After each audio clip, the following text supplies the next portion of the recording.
नमस्कार, मैं हूं अंकुर और आप देख रहे हैं सत्यहिंदी.com। आइए एक नजर डाल लेते हैं अब तक की सुर्खियों पर।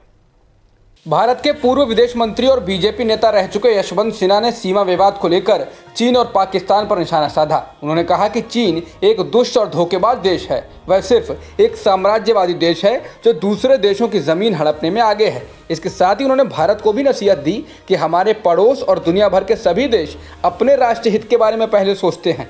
जहां भारत चीन की बेल्ट एंड रोड परियोजना का हिस्सा नहीं बना, वहीं बाकी सब देश इसका हिस्सा बनते चले गए। यानी कोई भी हमारी बात नहीं सुनेगा। अगर बयान जारी करने की बात हो तो अमेरिका समेत सभी लोग अपने राष्ट्रीय हित के मुताबिक बयान जारी करेंगे। लेकिन भारत और चीन के बीच अगर सैन्य युद्ध हुआ तो कोई भी देश सैन्य मदद नहीं देगा। पीएम केयर्स फंड को अब फॉरेन करेंसी रेगुलेशन एक्ट यानी FCRA से छूट मिल गई है। यानी विदेशों से चंदा उगाने में इसे इस कानून के तहत सरकार को किसी तरह का हिसाब किताब नहीं देना होगा और ना ही इससे किसी तरह की पूछताछ की जाएगी। इसके बाद लोगों का कहना है कि पीएम केयर्स को CAG के तहत नहीं लाया जाएगा और ना ही उसका ऑडिट किया जाएगा, पर उसे विदेश से चंदा उगाने में कानून से छूट जरूर मिल सकती है। CBI के पूर्व अतिरिक्त निदेशक और रिटायर्ड IPS अधिकारी M नागेश्वर राव ने स्वामी अग्निवेश के निधन पर एक विवादित ट्वीट किया है, जिसके बाद लोग उनकी जमकर आलोचना कर रहे हैं। पूर्व IPS अधिकारी ने लिखा है कि स्वामी अग्निवेश से अच्छा छुटकारा मिला। तुम भगवा वस्त्रों में एक हिंदू विरोधी थे। तुमने हिंदुत्व को बहुत नुकसान पहुंचाया। मुझे शर्म आती है कि तुम एक तेलुगु ब्राह्मण पैदा हुए थे। मुंबई में नौसेना के पूर्व अधिकारी की पिटाई के आरोप में गिरफ्तार शिवसेना नेता और 5 अन्य लोगों को पुलिस थाने से जमानत मिल गई है। आरोप है कि एक पूर्व नेवी अफसर पर शिवसेना के कार्यकर्ताओं ने इसलिए धावा बोल दिया क्योंकि उन्होंने महाराष्ट्र के मुख्यमंत्री और शिवसेना के सुप्रीमो उद्धव ठाकरे के एक कार्टून को फॉरवर्ड किया था। पिटाई की घटना CCTV में कैद हो गई थी और सोशल मीडिया पर जमकर शेयर भी की जा रही है। 10 दिन पहले अरुणाचल प्रदेश से गायब हुए 5 भारतीय नागरिकों को चीन ने आज वापस सौंप दिया है। भारतीय सेना ने इस बात की पुष्टि कर दी है। इसके साथ ही कहा गया है कि अब इन लोगों को प्रोटोकॉल के तहत अगले 14 दिनों तक क्वारंटीन में रहना होगा, जिसके बाद इनको परिवार को सौंप दिया जाएगा।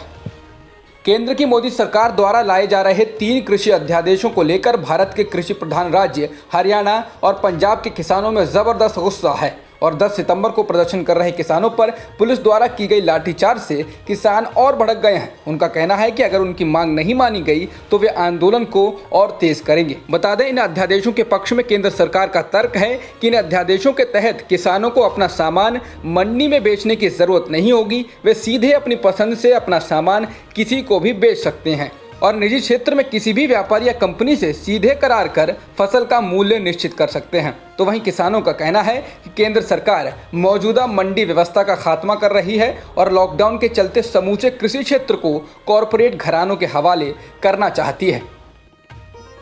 कांग्रेस के पूर्व अध्यक्ष राहुल गांधी ने कोरोना वायरस से निपटने की तैयारी को लेकर एक बार फिर मोदी सरकार पर बड़ा हमला बोला है।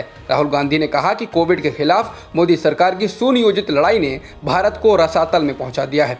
GDP में ऐतिहासिक 24% की गिरावट, 12 करोड़ नौकरियों का जाना, 15.5 लाख करोड़ रुपए का अतिरिक्त फंसा कर्ज, दुनिया भर में रोजाना कोरोना के सबसे ज्यादा मामले और मौतें भारत में हैं, लेकिन भारत सरकार और मीडिया के लिए सब चंगासी। झारखंड के मुख्यमंत्री हेमंत सोरेन ने आज लालू प्रसाद यादव से मुलाकात की। लगभग 1.5 घंटे की मुलाकात के बाद CM बाहर निकले, जिसके बाद उन्होंने कहा कि बिहार विधानसभा चुनाव नज़दीक हैं, हम राजद के साथ मिलकर चुनाव लड़ेंगे। बिहार चुनाव से पहले आज राजधानी पटना में बड़ी बैठक हुई। 2 दिनों के सूबे दौरे पर बीजेपी चीफ JP नड्डा ने JDU प्रमुख और मुख्यमंत्री नीतीश कुमार से भेंट की। CM हाउस में यह बैठक करीब 1 घंटे तक चली, जिसमें भाजपा प्रभारी भूपेंद्र यादव और डिप्टी CM सुशील कुमार मोदी मौजूद रहे। इस बैठक में गठबंधन और सीट बंटवारे को लेकर दोनों के बीच चर्चा हुई। प्रधानमंत्री मोदी ने एक बार फिर लोगों से अपील की है कि वो कोरोना के प्रति लापरवाही ना दिखाएं। पीएम मोदी ने कहा कि जब तक दवाई नहीं मिल जाती है तब तक नागरिकों को ढिलाई नहीं बरतनी चाहिए। देश में बढ़ते कोरोना मामलों के बीच अच्छी खबर यह है कि देश में विकसित हो रही कोरोना वैक्सीन के जानवरों पर किए गए परीक्षण का परिणाम सुखद रहा है, यानी कि ट्रायल सफल रहा है। इस बात की जानकारी वैक्सीन बनाने वाली भारतीय कंपनी भारत बायोटेक ने ट्वीट कर दी है। आंध्र प्रदेश में एक दिन में 9,901 नए कोरोना संक्रमण के मामले दर्ज किए गए हैं, जिससे राज्य में संक्रमितों का आंकड़ा 5,57,000 के पार हो गया है और मृतकों की संख्या भी 4,846 हो चुकी है। फिलहाल एक्टिव मामले 95,000 से अधिक हो गए हैं। तमिलनाडु में एक दिन में 5,000 से अधिक कोरोना संक्रमण के मामले आए हैं और 76 लोगों की मौत हुई है, जिसके साथ ही राज्य में संक्रमितों का आंकड़ा लगभग 5,000 हो गया है और मरने वालों की संख्या भी 8,000 के पार है। जॉन्स हॉपकिंस यूनिवर्सिटी के मुताबिक दुनिया में कोरोना संक्रमितों का आंकड़ा 2,85,00,000 से ज़्यादा हो चुका है और मृतकों की संख्या भी 9,16,000 से ज़्यादा है। वहीं वर्ल्डोमीटर्स वेबसाइट के मुताबिक अभी तक 2 करोड़ से अधिक लोग ठीक भी हो चुके हैं।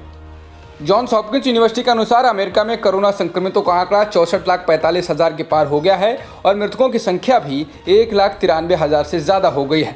वहीं ब्राज़ील में 42,82,000 संक्रमण के मामले आ चुके हैं और 1,29,000 से अधिक लोगों की मौत भी हो चुकी है।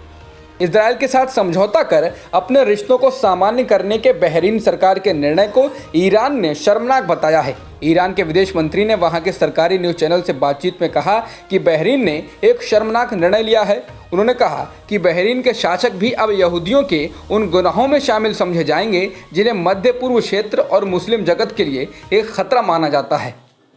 अब तक की खबरों में इतना ही। बाकी खबरों के लिए बने रहिए सत्यहिंदी.com के साथ।